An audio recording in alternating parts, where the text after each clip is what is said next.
हवा का उड़ना, ये सब धर्म है।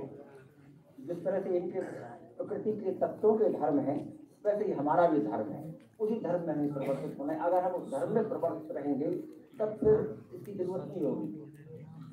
ये जो उसने धर्म की गीता में कहा इसमें, और उन्होंने दूसरे अध्याय का ये श्लोक बहुत लोगों को पता होगा, कर्मण्येवाधिकार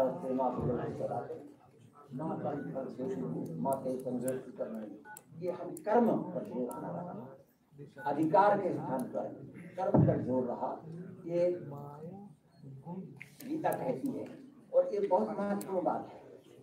ये जब कोई कर्म पर ध्यान रखेगा, कर्म पर कोई ध्यान देगा, तो अधिकार स्वतः ही प्रवृत्त हो जाता है, स्वतः ही वहाँ आ जाता है। अधिकार के लिए उसे चेष्टा जरा भी नहीं करनी होती।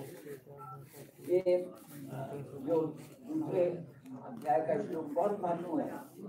इसको मिसअंडरस्टैंड भी लोग करते हैं। कर्मण्येवाधिकार अधिकार है तुम्हारा कर्म में, फल में तुम्हारा अधिकार नहीं है।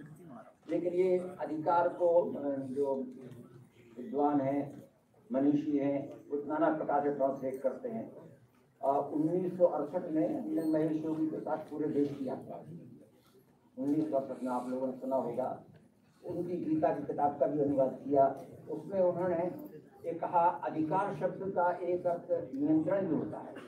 तो यहाँ कह रहे हैं नियंत्रण नहीं है तुम्हारा, फल पर नियंत्रण नहीं है, कर्म पर तो नियंत्रण है तुम्हारा। अधिकार उस पर इसलिए नहीं है फल पर, क्योंकि उस पर नियंत्रण ही नहीं है। बाद में गीता में ही 18वें अध्याय में कृष्ण भगवान ने कहा है कि 5 फैक्टर्स हैं जो किसी परिणाम को लाते हैं हमारे किसी कर्म के लिए। अधिष्ठान, एक तो वो बैकग्राउंड, कहाँ जहाँ काम हो रहा है उसकी जरूरत है। पर कर्ता जो कर रहा है वो बीमार तो नहीं है, कैसा है, पढ़ा लिखा है, स्किल्ड है, अनस्किल्ड है। तो करण, उसके इंस्ट्रूमेंट्स क्या है, किन माध्यमों से कर रहा है, खेती कर रहा है, ट्रैक्टर से कर रहा है, हल से कर रहा है, चेष्टा कैसी कर रहा है, ठीक ईमानदारी से काम कर रहा है कि नहीं कर रहा है।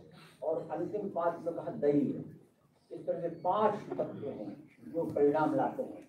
तो इन पर कहाँ अधिकार की कैसी बात बनती है। इसीलिए कृष्ण उसमें कर्म पर बात करते हैं, कर्म पर। कर्म में, कर्म वर्तमान में रहता है, फल जो है आपको परिणाम रिजल्ट आएगा आपका परीक्षा का बाद में आएगा, भविष्य का है, भविष्य की बात है। लेकिन आपको सिखाया जाएगा, जो मैनेजमेंट की टेक्निक सिखाई जाएंगी, जो मैनेजमेंट पढ़ने जाएंगे उनको बताया जाएगा वर्तमान में रहना है, 100% वर्तमान में रहना है। जहाँ है उसमें 100% आप अपनी उपस्थिति दर्ज कराएं। जब ऐसा होगा तब फिर आपको आगे अधिकार की तरफ देखने का, मुड़ने का, विचार करने का अवसर नहीं मिलेगा।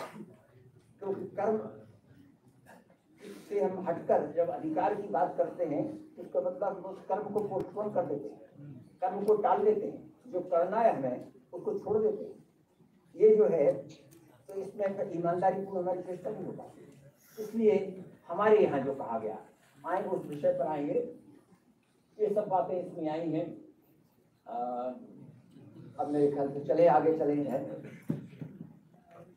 ये अब आपके मूल विषय पर है।